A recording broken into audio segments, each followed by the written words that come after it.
Hey, yo, how's it going, boys? What is up? Sora's back once again, and for this video, I'm just going to kind of tell you how, what's probably the best element progression when it comes to weapon grid building and stuff like that. It's probably not the best one, but from what I can tell based on my experience, it's probably kind of worked out like that.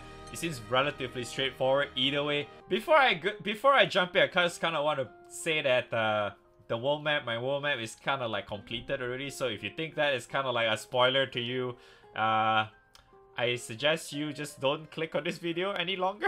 You can just close the window, I suppose.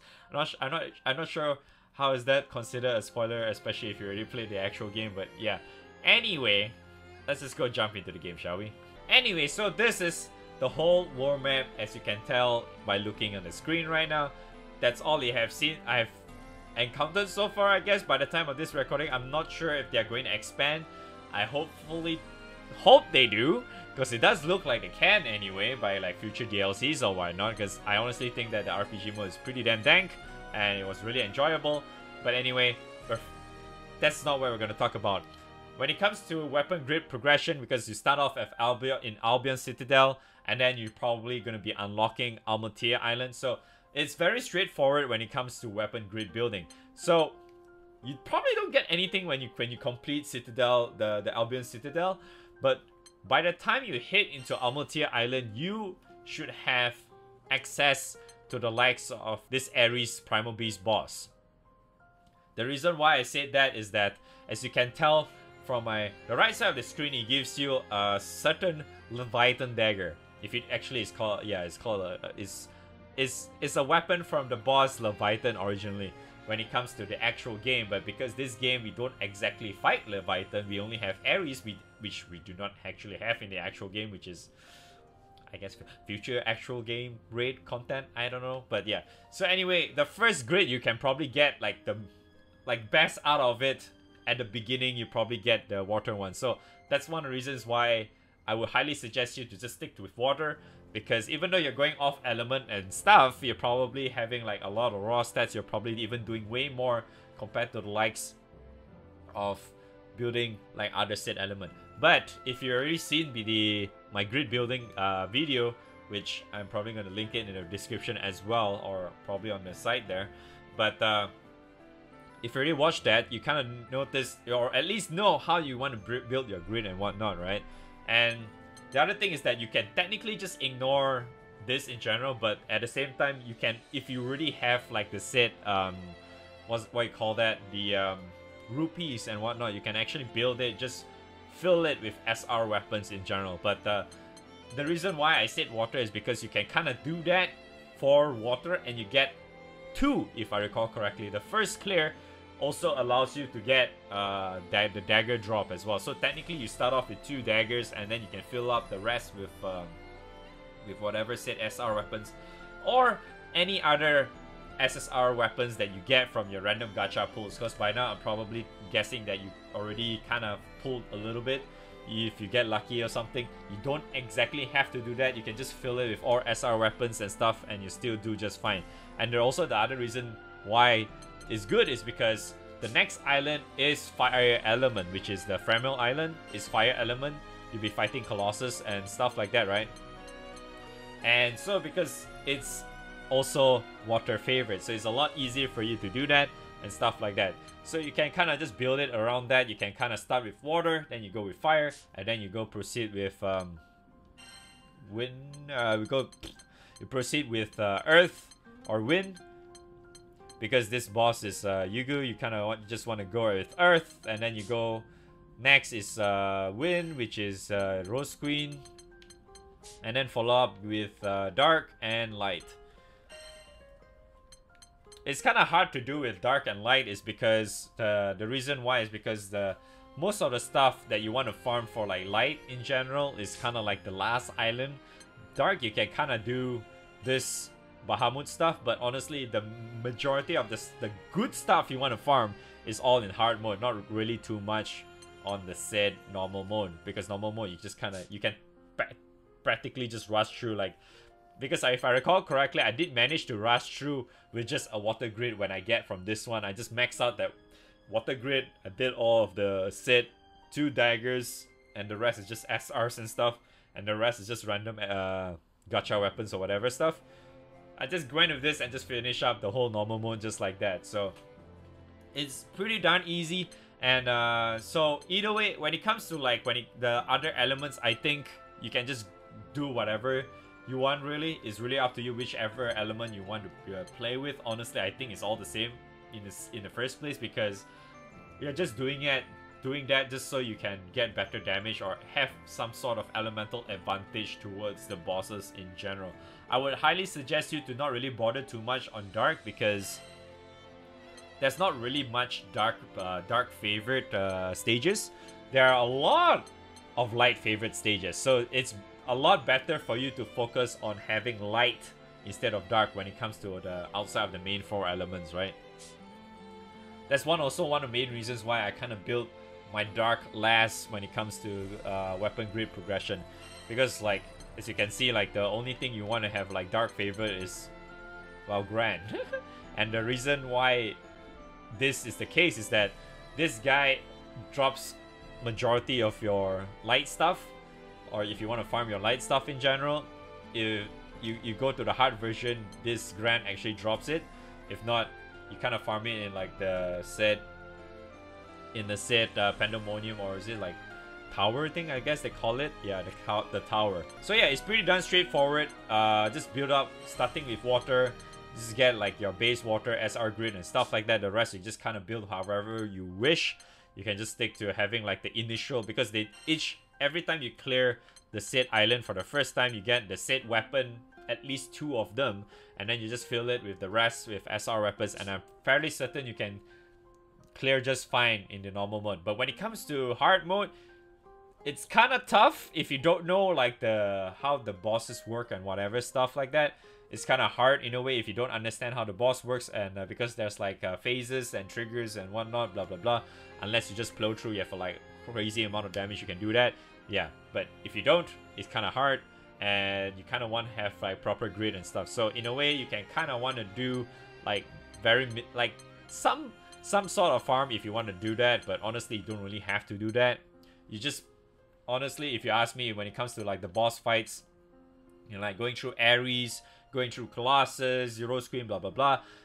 If you go through all those stuff, you at least to a certain amount, you can kind of learn how they act, right? So it's not really that hard at the end of the day. Probably the hardest is, yeah, I would say is Babu, because the last boss has a lot of weird stuff where you should technically play by yourself at that time, because the AI kind of tells you where to run and stuff like that when it comes to those phases. Alright, so lastly, before I close out this so-called progression, honestly, you also get like your characters unlocked in a certain progression. You don't exactly unlock all of it at one go, and I just kind of want to give you like a little bit of a tip on which is probably like one of the few best characters to actually use in RPG mode. So I would honestly say that probably like the best character to use in RPG mode right now before the DLC has launched, because by the time you see this video or this recording, by the time of this recording, the DLC characters are not released yet, even the likes of Babu. This is like the base characters. So right now, at this point, Metera is easily the best. I would say, yeah, definitely the best character because of her Super Skybound art. That specific Ogi is just super insane. You just go through the entire screen and it hits so hard, and for some reason each hit it does, the damage just really insane.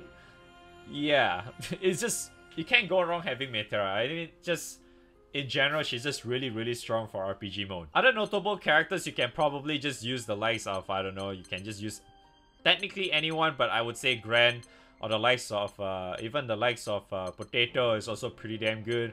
Percival is alright. Ladiva is relatively tough to use though. Unfortunately, I just feel like because like in RPG in general, getting like the grabs and stuff is just not really ethical at all, unfortunately. Lowen is just way too Pepega, because it's just his stuff doesn't last that long anyway, so it's not really that great for RPG mode. But because he can technically gain his meter gains relatively fast if you mash his special move or whatever, the eating stuff, you can just do that. Fairy is alright as well. Zeta is okay. Vaseraga is okay as well, but I'd really suggest you to not really use Vaseraga too much because it's just really slow, and when it comes to RPG mode, you kind of want to move fast a little bit. Zeta is pretty good though. And because the other thing is, I want to say that Zeta is really good is also because if you play with a friend or whatnot, you can technically use two same characters, right? And if you do that, if you play against like, if you're in a fight where you fight against like an actual so-called playable character boss, like, you know, you fight against any of these characters basically in the game, where if you use two Zetas, you can basically just mash her special skill or the D button, whatever you want to call it. The so-called Chun-Li pokes or whatever you call it. Yeah, you know, I don't know what you call that move really. So you just mash on either side. You can technically make the said boss or whatever just have a perma stun. You're just like you're just basically doing an infinite until it dies or whatever. It doesn't even go trigger the overdrive or whatnot because it only triggers after it resets or whatever, stuff like that. But yeah, it's not too bad. But for like other characters in general, like Grand Katarina and all that, is actually okay because you can also use them for AI. But keep in mind that if you want to use them as your AI, you kind of need to pick a character that are relatively good when it comes to like their normal skybound arts, right? You don't really want to use a character that has a very strong super skybound art instead of the normal one, because I say that because the AI always use the normal supers instead of the super version. I do not know why, but it seems to be like the case. So like Katarina, Lancelot's okay, Percival is kind of like eh, but like yeah, there's quite a few like characters are okay, but yeah, I'm just using mostly on Katarina or the likes of Gran, or even like the likes of Zeta and Vaseraga. Even Potato kind of works as well, but at the same time, I just think that it's better for you to just use the likes of the ones like Katarina or whatever, because it's very straightforward. And the other thing is that she also has like kind of like Lancelot as well, where the last hit is you always trigger like a full scream wipe, so that it helps because the AI just doesn't know how to aim for stuff, right? So yeah, that's kind of like one of the few things you want to pay attention to. But yeah, Metera just hands down the strongest character in the game when it comes to RPG mode, because yeah, her super is just so damn OP. And if you're wondering why is Metera so strong, let me give you a short demo for that.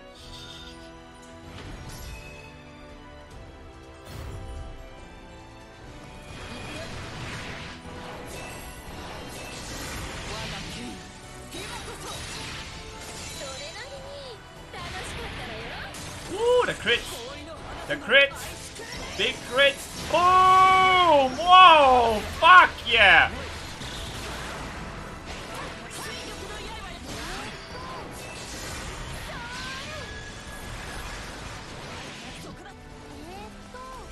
There we go. Now this is a proper run now. We have a proper run coming. Now suck. Good, good.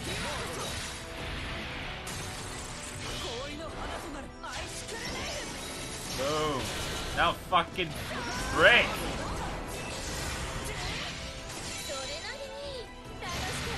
Woohoo!